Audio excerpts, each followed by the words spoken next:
Hello guys, तो मैं Sophia आपके लिए एक और नए टॉपिक के साथ में। और यहाँ पर क्योंकि लास्ट तक हम पढ़ रहे थे होमोजीनियस इक्विलिब्रिया, जिसका मतलब होता है कि सभी रिएक्टेंट्स और प्रोडक्ट सेम फेस में होंगे। अब उसी से रिलेटेड हम इक्विलिब्रियम कांस्टेंट गैसियस सिस्टम में कैसे होता है उस पूरे को टॉपिक को हम यहाँ पर पढ़ने वाले हैं। सो यहाँ पर जब भी हम बात करते हैं इक्विलिब्रियम कांस्टेंट की मोलार कंसंट्रेशन के टर्म्स में, रिएक्टेंट और प्रोडक्ट के मोलार कंसंट्रेशन टर्म्स के बेसिस पे जब भी बात की जाती है इक्विलिब्रियम कांस्टेंट की, ठीक है, क्लियर, तो उसके लिए हम केसी को यूज़ करते हैं। तो हम पहले ही पढ़ चुके हैं, ठीक है। और केसी का फॉर्मूला क्या होता है? प्रोडक्ट अपॉन में प्रोडक्ट का जो भी कंसंट्रेशन है और अपॉन में रिएक्टेंट का कंसंट्रेशन। जब हम बात करते हैं ऐसी रिएक्शंस की जो गैसेस के फॉर्म में हो रही हैं, तो यहाँ पर हम जो प्रेशर लेते हैं वो पार्शियल प्रेशर होता है। मतलब इक्विलिब्रियम की टर्म को हम पार्शियल प्रेशर के बेसिस पे क्या करते हैं? मेज़र करते हैं। अगर मैं आइडियल गैस इक्वेशन की बात करूं, तो आइडियल गैस इक्वेशन क्या होती है? आइडियल गैस इक्वेशन का फॉर्मूला होता है PV is equals to nRT। ये मेरी होती है आइडियल गैस इक्वेशन, जिसमें V क्या है? मेरा मल्टीप्लाई में है, किसके साथ में? प्रेशर के साथ में। तो V को मैं किसके अपॉन में पहुंचा दूंगी? N के अपॉन में पहुंचा दूंगी।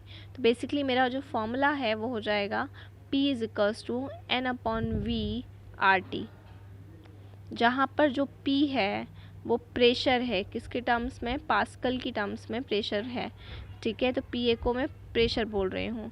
N क्या है? N है number of moles of gas, और V क्या है? V है volume in m cube, T है टेम्परेचर इन केल्विन। ये इक्वेशन हम बहुत अच्छे से समझते हैं क्योंकि ये इक्वेशन हमारी आइडियल गैस इक्वेशन होती है। तो यहाँ पर मैंने प्रेशर की वैल्यू निकाल ली है। अब यहाँ पर जो मैंने N/V मतलब कि नंबर ऑफ़ मोल्स और वॉल्यूम को माना, तो जब भी वॉल्यूम के अंदर नंबर ऑफ़ मोल्स को पता किया जाता है तो इसको हम कहते हैं कंसंट्रेशन टर्म्स, ठीक है। और इसका जो यूनिट होती है वो मोल पर मीटर क्यूब होती है। तो N/V बेसिकली क्या हो जाएगा? कंसंट्रेशन टर्म हो जाएगी। अगर हमारा जो कंसंट्रेशन है वो C है, ठीक है, और वो काय में है? मोल पर लीटर में है या मोल पर DM क्यूब में है, और P क्या है? बार है। तो N/V की जगह पे जो मेरा N/V था फॉर्मूले में, उसकी जगह पे मैंने यहाँ पर क्या रख दिया है? C रख दिया है। तो मेरा ये जो फॉर्मूला है ये फॉर्मूला हो जाएगा P इज इक्वल्स टू में CRT। या मैं इसको ऐसा भी लिख सकती हूँ, क्योंकि मैं ये बोल रही हूँ कि ये जो रिएक्शन हो रही है गैस के फॉर्म में हो रही है, जितने भी मॉलिक्यूल्स हैं वो सभी गैसियस स्टेट में है, तो कॉन्सेंट्रेशन की जगह पे मैं गैस भी लिख सकती हूँ। P हो जाएगा partial pressure, gas as it is है। R हो जाएगा यूनिवर्सल गैस कांस्टेंट, और T हो जाएगा मेरा टेम्परेचर, जहाँ पर R की वैल्यू रहेगी 0.0831 बार लीटर पर मोल केल्विन। अगर हम कांस्टेंट टेम्परेचर की बात करेंगे तो जो भी प्रेशर होता है गैस का वो उसके कंसंट्रेशन के क्या होता है? डायरेक्टली प्रोपोर्शनल होता है। मतलब प्रेशर जब भी होगा तो वो गैस के क्या हो जाएगा? प्रेशर हमेशा गैस के डायरेक्टली प्रोपोर्शनल हो जाएगा। जब भी हम रिएक्शन की बात करेंगे कि मान लीजिए कोई भी रिएक्शन है और वो रिएक्शन किस में है? वो रिएक्शन इक्विलिब्रियम में है, तो उस रिएक्शन को हम कुछ इस तरीके से समझेंगे कि हाइड्रोजन है, आयोडीन है, दोनों गैसियस फॉर्म में है। इसको मैंने हाइड्रोजन आयोडाइड में क्या किया है? कन्वर्ट किया है। तो मैं अच्छे से जानती हूँ कि इसके लिए अगर मैं Kc की वैल्यू निकालूंगी तो प्रोडक्ट मेरा चला गया ऊपर और रिएक्टेंट आ गया है नीचे। जो भी आगे के कोएफिशिएंट होते हैं, ठीक है, जैसे प्रोडक्ट के आगे HI के आगे आपको यहाँ पर 2 दिख रहा है, तो जब मैं फॉर्मूले में पुट ऑन करूँगी तो मैं इसको उसकी पावर बना दूँगी। तो HI की पावर 2 हो जाएगी और नीचे आ जाएगा H2 and I2। Kc as it is रहेगा, ठीक है। अब इसको हम, क्योंकि हम गैस की बात कर रहे हैं, तो इसको हम पार्शियल प्रेशर के टर्म्स में लिख देंगे। तो ऊपर भी मैंने P लिख दिया है, नीचे H2 के आगे भी मैंने P लिख दिया है और I2 के आगे भी क्या लिख दिया है, P लिख दिया है। क्योंकि यहाँ पर मैं गैसेस की बात कर रही हूँ और गैसेस के केस में क्या कंसीडर किया जाएगा, पार्शियल प्रेशर को कंसीडर किया जाएगा। तो यहाँ पर मैंने बेसिकली PHI का होल स्क्वायर PH2 लिख दिया है और PI2 लिख दिया है। सभी को मैंने पार्शियल प्रेशर की टर्म्स में ले लिया है। क्लियर। अब इसके बाद में मैं यहाँ पर क्या करूँगी, मैं अच्छे से जानती हूँ कि जो मेरा PHI है वो क्या है, HIGRT है ना। PHI क्या है, अकॉर्डिंग टू दिस इक्वेशन, अगर मैं ये वाली जो मेरी इक्वेशन बनी थी PCRT के अकॉर्डिंग निकालूँ तो C मतलब कि कंसंट्रेशन, तो C की जगह पे HI आ जाएगा और RT ऐसा कैसे ही, वैसे ही PI2 निकालूंगी तो I2RT हो जाएगा, ये वाली इक्वेशन के अकॉर्डिंग जो अभी ऊपर हमने अभी पढ़ी थी। ठीक है, P is equals to CRT।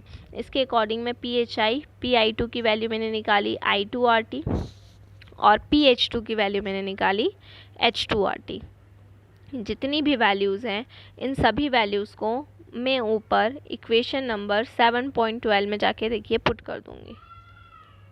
Clear है ना बेटा। ये यहाँ पर ये जो PHI का होल स्क्वायर है ये KC की वैल्यू नहीं रहेगी, ये KP की वैल्यू रहेगी। ठीक है, क्योंकि हम प्रेशर के टर्म्स में देख रहे हैं। तो KP इक्वल्स टू हो जाएगा PHI का होल स्क्वायर PH2 PI2। अब PHI जो है उसकी जगह पे मैं रख दूंगी HIGRT, है ना। इसके ऊपर स्क्वायर है तो इसके ऊपर भी स्क्वायर आ जाएगा और RT के ऊपर भी स्क्वायर आ जाएगा। वैसे ही PH2 की जगह पे H2RT रख दूंगी और वैसे ही PI2 की जगह पे मैं I2RT रख दूंगी। क्लियर है ना। ये सारी वैल्यूज़ मैंने रख दी। अब यहाँ पर देखिए ये RT है और ये RT है, इन दोनों का अगर मैं मल्टीप्लाई करूँगी तो ये क्या हो जाएगा, RT का स्क्वायर हो जाएगा। तो RT के स्क्वायर से RT का स्क्वायर क्या हो जाएगा, कैंसिल हो जाएगा। इसका मतलब जो मेरी KC की वैल्यू है वो KC की वैल्यू क्या आई है, HI गैसेस फॉर्म में जिसका whole square H2 gases form में है और I2 भी किस फॉर्म में है, गैसेस फॉर्म में है, और इक्वल्स टू में क्या आ रहा है, KC आ रहा है। इस एग्जाम्पल में KP की वैल्यू किसके बराबर हो जाएगी, KC की बराबर हो जाएगी। और इस केस में दोनों ही इक्विलिब्रियम कांस्टेंट्स क्या हो जाएंगे, इक्वल हो जाएंगे। मतलब KP किसके बराबर हो जाएगा, KP बराबर हो जाएगा KC के। ठीक है, इसी तरीके से ये हमेशा के केस में नहीं हो सकता। अगर हम यहाँ पर बात करते हैं N2 + 3H2 2NH3 की, ये अगर इस इक्वेशन को लेते हैं तो इस इक्वेशन को इसी फॉर्मेशन में हम अगर आगे मूव ऑन करवाते हैं तो KP की वैल्यू क्या हो जाएगी, PNH3 का होल स्क्वायर PN2 और PH2 का होल थ्राइस। जितने भी जो भी आगे स्टीशियोमेट्रिक कोएफिशिएंट है वो क्या बन गए, पावर बन गए। ठीक है, अब यहाँ पर वापस से हम PNH3 मतलब कि उसकी जगह पे NH3 का होल स्क्वायर RT स्क्वायर रख देंगे। PN2 की जगह पे N2, ये वाली जो इक्वेशन थी उस इक्वेशन से हमने बनाया, P = CRT के बेसिस पे हमने बनाया है। ठीक है, N2GRT हो गया और H2G का होल क्यूब RT क्यूब हो गया है। तो यहाँ पर देखिए RT और RT की पावर कितनी हो गई, 4 हो गई। जब RT की पावर 4 ऊपर जाएगी तो RT की पावर -4 हो जाएगी। क्लियर। और -4 में से अगर मैं 2 को माइनस करूँगी तो मेरे पास में क्या बचेगा, मेरे पास में -2 बचेगा। तो फाइनल इक्वेशन मेरी क्या बची है, NH3 गैसेस स्टेट में होल स्क्वायर RT की पावर -2 और N2 और H2 इक्वल्स टू में KCRT -2, है ना। अभी KCRT -2 मैंने क्यों लिखा, क्योंकि आप देख सकते हैं कि ये वाली जो वैल्यू है NH3 RT -2 को छोड़कर, N2 H2 इसको छोड़कर, ये वाली जो वैल्यू है KC = RT -2 है। तो इसको मैं इस तरीके से लिख सकती हूँ। तो ये मेरा फॉर्मूला बन जाएगा KP = KCRT की पावर -2।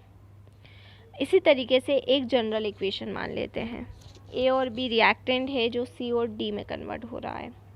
तो KP की वैल्यू क्या हो जाएगी, PC की पावर C, PD की पावर D, PA की पावर A और PB की पावर B।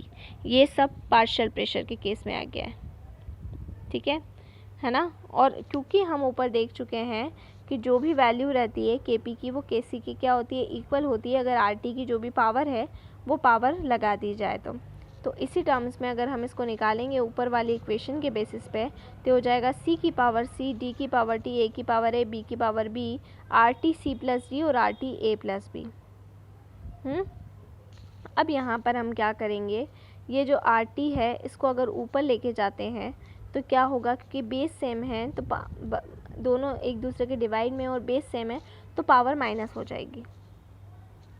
तो यहाँ पर हो जाएगा c प्लस डी और a माइनस बी, तो ये बचा c की पावर c, d की पावर d, a की पावर a, b की power b, rt c plus d a minus b, minus का a minus a plus b।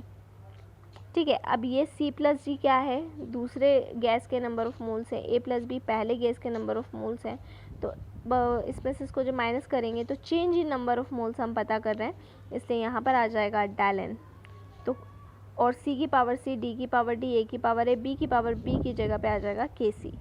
तो ये हमारा बेसिकली फॉर्मूला हो जाएगा kp is equals to kc RT डालन, जहाँ पर डालन क्या है, number of moles of gaseous product, ठीक है, minus number of moles of gaseous reactant balance chemical equation के अंदर। तो इस तरीके से हम kp की वैल्यू को निकाल सकते हैं। स्टैंडर्ड स्टेट जो होती है kp की वो 1 बार होती है।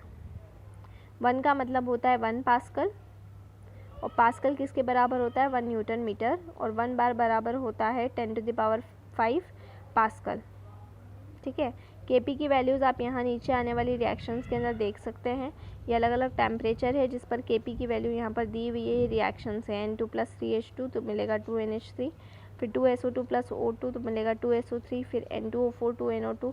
तो ये अलग अलग टेम्परेचर दिए हुए हैं और ये अलग अलग kp की वैल्यू दे रखी है। तो ये इसी फॉर्मूले के बेसिस पर सारी kp और kc की वैल्यू को निकाला गया है। तो ये हमारा हुआ kp और kc में मतलब रिलेशन है ना, जब कोई भी सिस्टम में इक्विलिब्रियम कांस्टेंट को हमने पढ़ा जब वो गैसियस सिस्टम में हो या फिर गैसियस फेस में हो। ठीक है, फिर सेकेंडली इसके कुछ न्यूमेरिकल प्रॉब्लम सॉल्व करेंगे और उसके बाद में फिर हम कुछ प्रॉब्लम्स डिस्कस करने वाले हैं। So stay home, stay safe, thank you so much.